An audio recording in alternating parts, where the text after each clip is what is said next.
Yes, now we're back. Okay, and we're back. You can't live on your laurels of what you did yesterday. Yeah, what's your name again? It's been a long time, huh? Yeah, this is Schmitty. This is Talkin Schmit. It's season 7. What do you know? How you guys doing? Sorry for the delay. What are we, Friday the 13th? Friday the 13th, season 7. Talkin Schmit is back. When you bring it, you gotta sing it. Thanks for tuning in. Thanks for being a loyal listener. Thanks for sending me the fire to keep this thing going. And I got a couple things to say before we get started. I'm not exactly sure how frequently these episodes are going to come out, but I'm pretty sure that we're going to reach 250 this year. Big Schmitty nights. And with that being said, I hope that that episode is a little bit bigger than the normal episodes. So let's just leave it at that. I'm not going to say anything else, but there might be some hints throughout the season. Okay? So just bear with me. I got a lot of things going on, okay? And Talkin Schmit isn't the top priority, but it's not the bottom priority either. So that's just the way it goes, okay? You know what's crazy is we've been doing this Skaters on Baseball podcast, me and my friend Christian Cooper.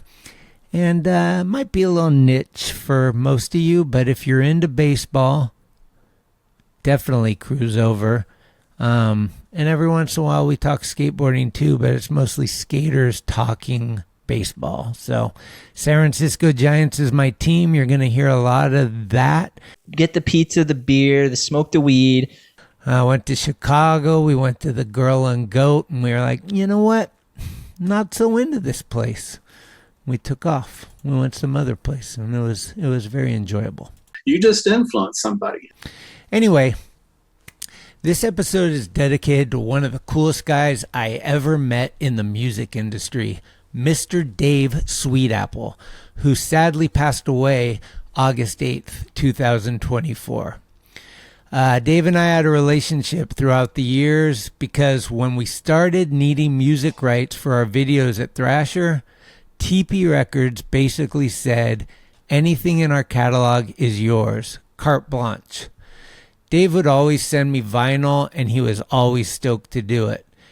We talked a lot in between projects, and he even came out with J Mascis one time. He found out that I was a huge J Mascis fan, and soon after he found out that I was a big J Mascis fan, him and J Mascis, along with O, rest in peace, showed up at Thrasher for a little tour. And so I got to hang out with those guys, and we did the interview downstairs with a mic but no cameras. So this episode is audio only, but I'll put some photos up over it or something, and hopefully you guys can enjoy what we talked about. It was a little while ago, but I thought it was appropriate to start the season off with this episode.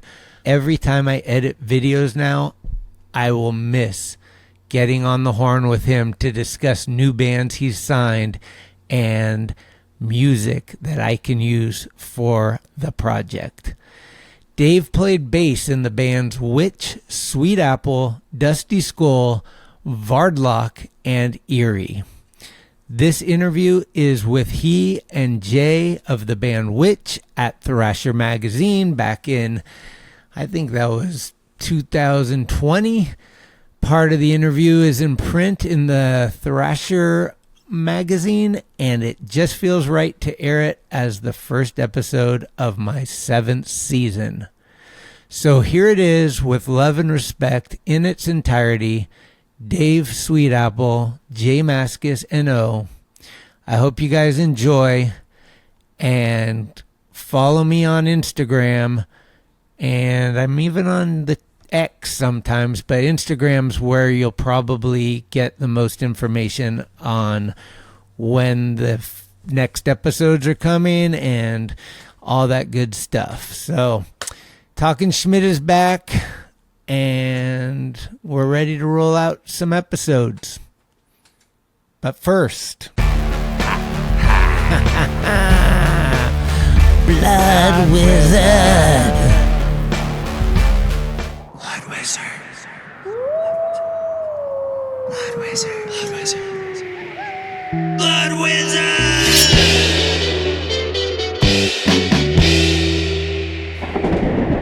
Shop.bloodwizard.com. Old dog, new trick, too legit to quit. This is Frankie Hill here on Talkin Schmit. Hey. Talkin Schmit. I'm already not watching. It's cool, like tonight is the night. Damn, this is like the coolest thing I'm ever gonna do. I wouldn't say it was fun. What do you mean? Well, Christian Fletcher's younger brother. Fuck the Dodgers. Big dog's in. What do you think, Colin? John, Schmitty. Talkin Schmit. Alpha macaroni. Most of these guys, their opinion don't matter. Talkin Schmit, right? It's skateboarding. I remember that. Talkin Schmit. What are yuns doing? Holy shit. Skateboarding homies. No, Schmitty, you can't jump in. What is happening? Gregory. Yes, we Wi-Fi check 1, Wi-Fi check 2. Welcome back. We have in studio 3 legends. We got Dave Sweetapple, O, and Jay Mascis from the band. Which O's the what? You're the guitar tech. I'm a sound man. Okay. How you guys doing? Great. Good. Let's start with the band. How did it evolve? How did you guys get everybody together? It's kind of like What you mean, the beginning history? yeah, like Jay's obviously from Dinosaur Jr. You're from the band Sweetapple. That was a later thing, but yeah, Jay and I were just friends, and we were just going to all these weird shows in Western Mass and Southern Vermont, and Jay and I both come from old school hardcore, Negative Approach, Necros, all that sort of thing. And here we are seeing these kids playing all this folk music. And Kyle, the singer, was in a band called Feathers. It was kind of like a Fairport Convention freak style kind of thing where they had like 8 people all playing weird instruments and doing this folk thing. Oh yeah, like incredible string band. Yeah. So we ended up, we used to go to the shows, and can't remember, we were like, what's wrong with these kids? No one wants to rock anymore. They're all like into this. It was good stuff, but anyway, so it was kind of a challenge to them, to Kyle and Asa, who was the first guitarist. And then we just started, all of a sudden these like 7 songs just appeared, and we just kind of fleshed them out and did the first record. And Kyle's from King Tough. Yeah. Right. At that point, Kyle was a kid working in a record store using the name King Tough to make cassette tapes. He hadn't released anything yet. And Feathers was the first recorded thing that he did, like that was released. Oh, okay. Was TP around already? TP, yeah. TP existed. They'd put out the Sleep record, and that was, right? That was kind of the reason why we said, let's do it there. I don't remember anything about it except Tony hanging around.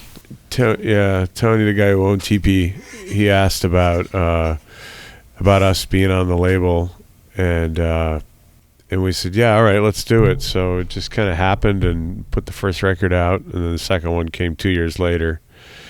We were on the path of bands like Led Zeppelin, where you put out 5 records in 10 years, but we did 2 records in 15 years. Kind of slackers. Hey, you got other shit going on. Yeah. How did Graham get involved? West Coast meet East Coast. How'd you guys meet up with Graham? I think I met him at South by Southwest. Annihilation Time was playing, and I was jamming with Earthless at some show, and yeah, I don't know, we just got along with him, and I thought he was a great guitar player, and kind of knew them as like these weird Oakland punk Thin Lizzy fans, and Yeah. they had a weird reputation, which a lot of it wasn't real, but it was perceived as like this kind of a dangerous little punk outfit. And seeing Graham play was just like, holy shit, this guy's Ted Nugent, Gary Moore, like so many people rolled into one, Greg Ginn, Right. Yeah, it's definitely fun to play drums with. The other guitarists we had were really, not as together. And Graham, he's just like a machine, so it's easy to play drums too, and it just gelled the band kind of together. So, you're playing drums in this band? Was the first band you played drums for Deep Wound?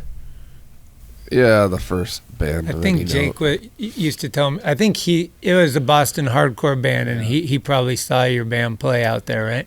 Yeah, he was. Once we were playing a show, and we were kind of from Western Mass, so we felt kind of like outsiders, and we were all like nerds, and all these guys seemed like really tough and city kids, and after the show he said, "Oh, I like your drumming," and that really boosted my confidence, because he was like one of the kingpins of the scene, of the hardcore scene. Fuck. How did this guy get involved? O knows everyone. What are you doing?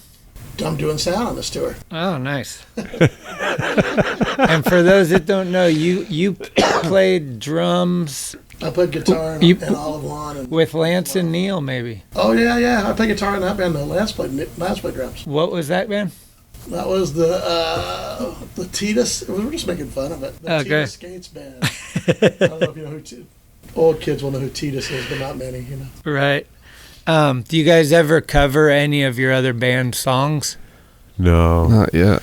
Good idea. The only cover we do now is we've added it to the set. We've been doing a Dead Moon cover. Oh, sick. All big fans of, Fred and Tootie and Andrew. But apparently she's going to come and do something with us in Portland on this trip. You guys are going up there? Yeah. Going all the way to Seattle. Rad. Yeah. So she'll get on stage and play a song or something? Yeah, I'm not sure what she's going to do. If she wants to play bass, which she does, I'll just play tambourine or get on the floor. I don't care. Yeah. It'd be cool to see her up there, though, doing it. Absolutely. Huh. What is a fun day consist of for you guys, like on a day off? Well, yesterday we went to the Guitar Center in Whole Foods. Jay and I have been sick on this trip. We went to the Camera Obscura. Had a cool earthquake. Oh yeah. The earthquake was rad. Yeah. I got home just in time for that. I literally walked in the door about 10 minutes before that and just oh, okay, great. Perfect. How are we going to keep records relevant? How are we going to keep people making records? Bands making records? Yeah. I think it's coming around again with another, people say, oh, I hear vinyl's coming back, like my parents' friends and stuff come up to me because they know that's all I've ever done. Yeah.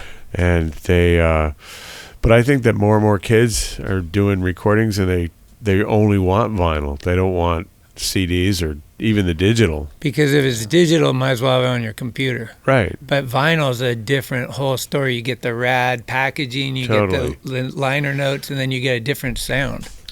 Yeah. Yeah, I find with the phone, you could listen to any song ever, and just all the possibilities make it really so I don't want to listen to anything. I can't think of anything to even play. I hear that. When there's a record, at least it's like it's only one song or whatever. Yeah. Yeah. You can check out stuff that's new and then go buy the vinyl. You know what I mean? Like if you're listening to, you can see something and go, wow, I like this a lot, this band, and then you just go buy their album. Yeah. And then a lot of times the albums, if you buy the vinyl, it comes with like a digital download, so you can get the songs both ways for your phone or whatever you need to do. But like the only problem with records, me and Rick have talked about this a bunch, is like, man, those things take up space in an era where you need to like, fuck SF, you got small rooms. Yeah. Like, how do we have 500 records? That's why I moved to Vermont, so I could have a huge record room. But, But yeah, it's funny, like that Farley record that we just put out on TP. I told Figgy, like, we're not going to do CD on this thing. We're just going to do vinyl only. And he's like, fuck yeah, that's all I want. I just want a record out. Was he like 25? He's like, half my age, and he's just obsessed with the vinyl aspect of it. Yeah. And it's cool. There were some people saying, oh, can we get a CD promo for the radio? It's like, well, you can download it offline. I can send you the link, but yeah, it's just the way it is now. It's like people only want vinyl. In our world, I think. I only buy vinyl now. Like I was talking to someone the other day about our travel agent works with Chance the Rapper. The guy's got huge numbers of listens. I don't know how that translates to sales, but he mentioned to him, the guy's manager, how about we do like a vinyl pressing? The guy said, what do you mean, like a limited run, like 10,000 copies? And I was like, yeah, I guess, limited 10,000 vinyl. And then Chancey said, I don't want to do that. I'm not into putting music out there in CD or vinyl. It's only online. I don't get it. It's kind of like the skateboarder that doesn't want to make a video part. He just wants to put Instagram. Yeah. That's been happening too, where it's like, hey, let's film a part. No, I'm going to just put whatever I do today up. Yeah. It's like I'm living. It's a weird time. It has to be immediate. Yeah, but I think that there's probably, just like in music, when you want to spend some time and make a quality package of like, I want to put all this together and have it this thing, instead of like, oh, here's one of those things, here's half of a song. No, you want like, here's 8 songs, here's the album cover, here's like some inspiration of what I was doing during that period or whatever it is. And the skateboarding's the same. It's like, yeah, this took me 2 years of my life. I'm proud of this. Yeah. I don't know. I hope that the youth can kind of somehow in this modern day still have both mediums, that like DVDs, CDs, they're pretty much kind of going to be obsolete, but somehow we can trick them to be like, well, vinyl's really still cool. Yeah, right. Let's trick away. Seems like the CD's coming back a little. Oh, really? Yeah, that's what people have been making. The only thing, touring with bands and seeing things at festivals overseas and whatnot, it seems like the CDs are still big with a metal crowd. Oh. But the whole indie world and a lot of the world that Witch is in, like this, whatever you want to, stoner rock or whatever you want to call it, Sabbath influenced rock, that stuff is just vinyl centric. But when you get overseas, it's crazy. I work with a band called The Skull, which was guys from Trouble, and they've got 2 records out, and they'll order twice as many CDs than vinyl for European tours, because the Euro metalheads are all about it. Interesting. So, I don't know. Stoner rock, if you're going to define that, is it about a time? Like, does every song need to be at least 5 minutes long, or like, what is defining the stoner rock? What is it? That's a short length. Short length, yeah, but I mean. Yeah, I think it's just if it sounds slightly like Sabbath or something. Yeah. Okay. It seemed to be like right around when the first Witch record came out, there was a lot of talk about it, and then you also seen the words hipster metal being thrown around because it wasn't the quintessential. Like in my day, a metalhead was this skinny, long-haired kid that sat on the end of his bed and learned every lick to trying to do the atonal Venom guitar solos or something. Right. But now it seems to be all the melding of genres and whatnot, and that got thrown on there. And I think on the little tag on the first Witch record, the sticker on the front, it said something about like not to be pigeonholed in the stoner rock realm, because none of us really listen to it. We listen to Sabbath once in a while, but yeah, not going out and buying every other band's record. But it seemed like Sleep was at the forefront of that, and then all the bands that came after it, the Graveyards and Witch and Donovan, and yeah. It's kind of, does it just kind of more like jam, like let's get together and play music and jam, and then it turns into a song? No, that would be more of like the Harsh Toke, like Earthless like and Harsh. Post Earthless San Diego scene is a lot like that. Okay. Like Riley Hawk's thing, Peter, and Right. Anything that Figgy's been involved with, except Farley. He's like, okay, no, song structure. We're out of this realm of just playing bullshit solos for 2 hours. Yeah. Macarena's rad on vocals too. She's awesome. Yeah, I like that band. Jay, I was going to ask you, do you find that there's a different endurance level for playing drums and guitar? Like if you're going to go on tour playing drums, do you have to condition for that, or is it? Yeah, I like to practice because, I know I grew up practicing drums, and that's how I kind of approach it. I like to be able to do certain things and keep up with the guitar. I don't, I mean, practice, then I'd probably play too fast. I don't care about practicing guitar really, but. Right. Yeah, because like if you haven't played in a while and you just sit in like 9 songs in a row, your arms might fall off. Yeah, especially if you're doing fills or whatever it is. Yeah. TP Records has been fucking the raddest thing for us. You guys have been so instrumental in all our video programs and stuff, and we really appreciate that. I was wondering if you ever have time to watch any of the videos we make with your guys' music. Not specifically, but I do look at I go to your site all the time to see what you've put up that day and that sort of thing. Mm-hmm. Specifically, like I don't. There's some bands I know look for press and things that they're related to. I don't think I've ever done that except the Sammy Bacca thing. You guys say the Sammy video. I don't know if it was an edit. I don't know how many years ago, but and how that came to my attention. Was that the one where he fell on his face and knocked his tooth out? Yeah. Okay. Yeah, that was the Converse video. Was it? I think so. Well, it's our video that we made with Converse. It's called Prevent This It was Tragedy. it looked like the LA River or something maybe. I don't know. Sammy's been in a few things, but anyway, Well, what I noticed, I don't even know what platform it was on. It couldn't have been Instagram. It seemed like it was too long for that. Maybe it was MySpace or something. But this video was up, and then people were writing on YouTube like, "Fuck yeah, Sammy!" All I was like, "What the fuck's this about?" And then one day someone put the link up.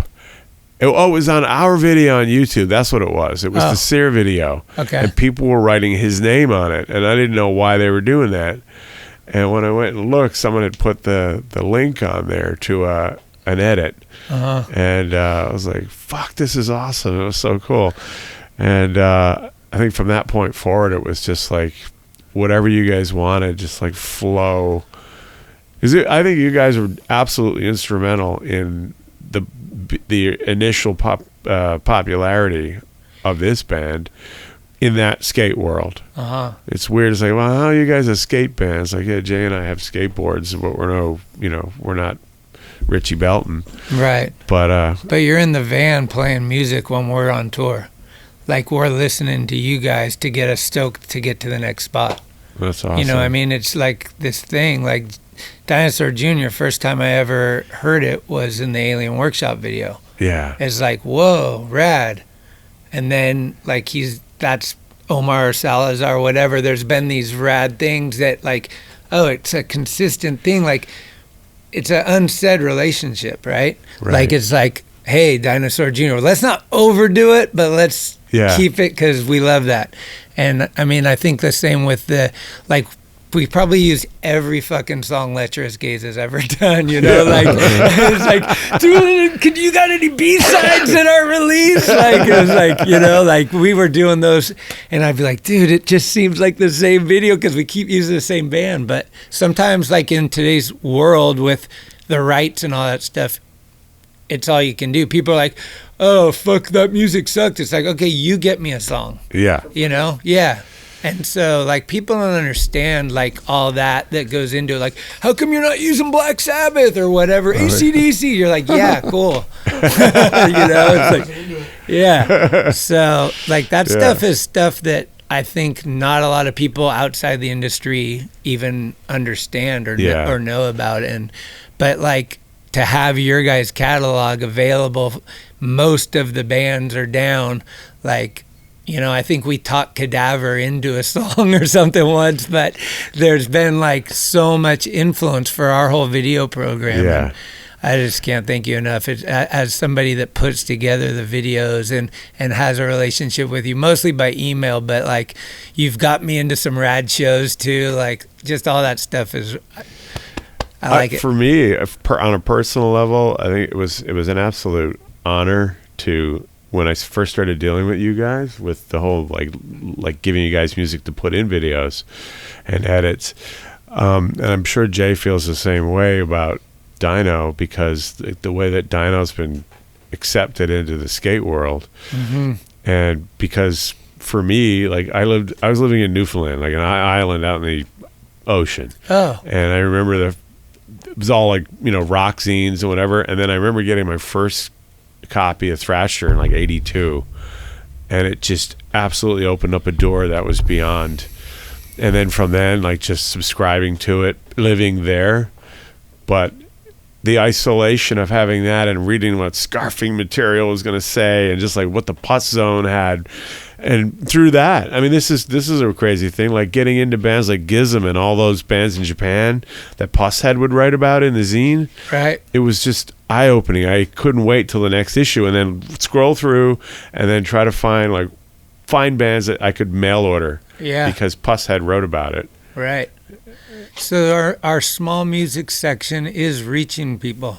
Oh yeah, and it was really small back then. It was, yeah, we get about 6 or 8 pages out of the mag, I think, to music usually, unless like we do those death matches, then we'll do like a huge article on it. But no, that's really cool. How about I know you don't like to talk too much about your other stuff, but could I just ask you one question about Dinosaur Jr. song as a fan? Sure. The song Thumb. Yeah. It's almost like Murphy's Law or something, and like when you go through a breakup or you're just feeling down, like that's the song I always go to. I was wondering when you wrote it, like what your headspace was in, or like how that song evolved. Jeez, I really have no idea. Really? Yeah, that was a long ago. time. Yeah.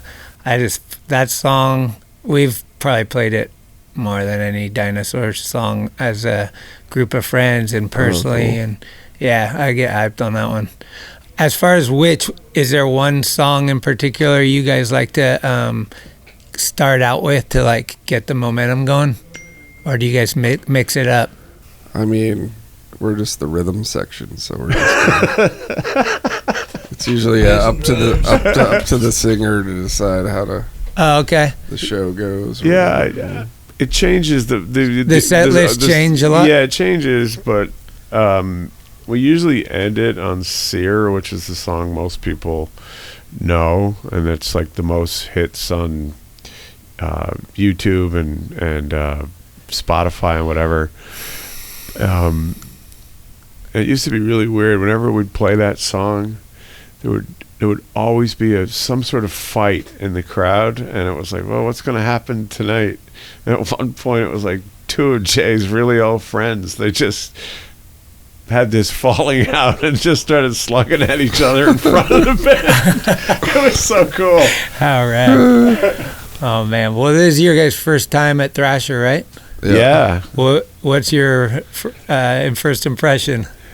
I love it. I didn't expect such a high-end operation. Those offices upstairs are like, we're looking like something high-end. out of a Hollywood movie. No, it's high-end productions, not high speed. I like your filing system. Filing system's sick. Back issues. But it's weird. Like I've been talking to you for years, but coming here was kind of like, I'm so psyched to do it, because it's like going to the Holy Land in a sense. One of many Holy Lands for me, but it's definitely one of them. Rad. Well, I'm stoked you guys had the time to come by. Hopefully, I'm going to try to make it to Santa Cruz or Felton. Let me know if you put you on the list. Yeah, I got a cabin in Boulder Creek, actually, which is like the next town up. So. Oh, wow. Really? Yeah, but I just got back into town, so I have to Graham will be there.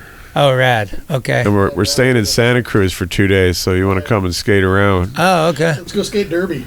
Yeah, for sure. I love derby. Yeah, it's a good one.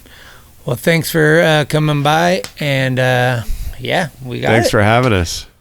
And now, a word from our sponsor, Oro Coffee. That's some damn good coffee. Order 1 or 6 bags at orocoffeeroasters.com. Y'all like music? Because you're listening to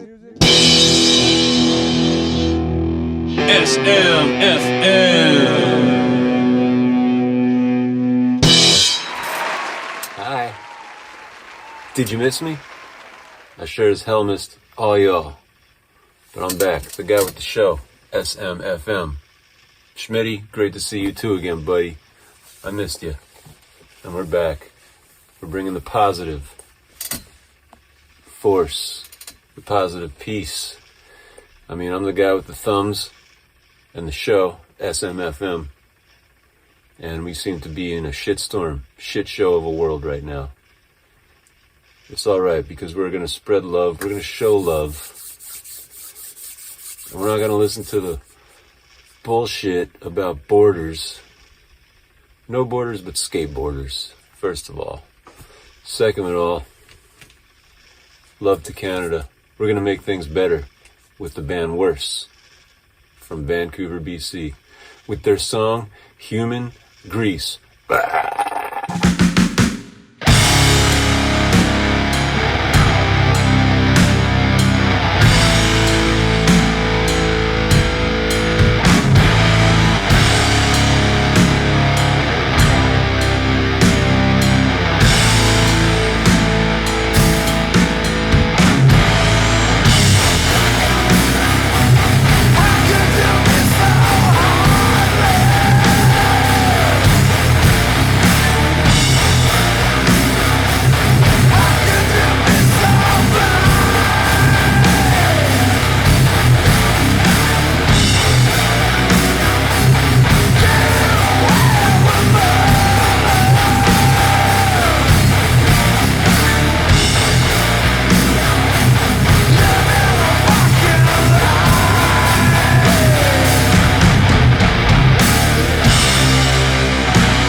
No comprende, Sheriff.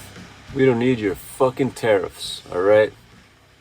Canadian imports for free for all the good people out there, alright? And there's someone named Dave Mustaine who once asked the question, peace sells, but who's buying? And you know what? No one's buying peace, because peace will never make any money. So no one's buying it, Mr. Mustaine. It's a great question. No one's buying peace. Peace makes zero money. So let's do the peace for free. Alright? Support our families. Our musical families. Our skateboard families. And again, from Canada, Worse. You can find them on Instagram at Worse Band. It's great to be back. I have bands lined up for time and time again. Alright? Let's keep things good. Let's make things better. Let's make this world a better place. Until next time, SMFM signing off.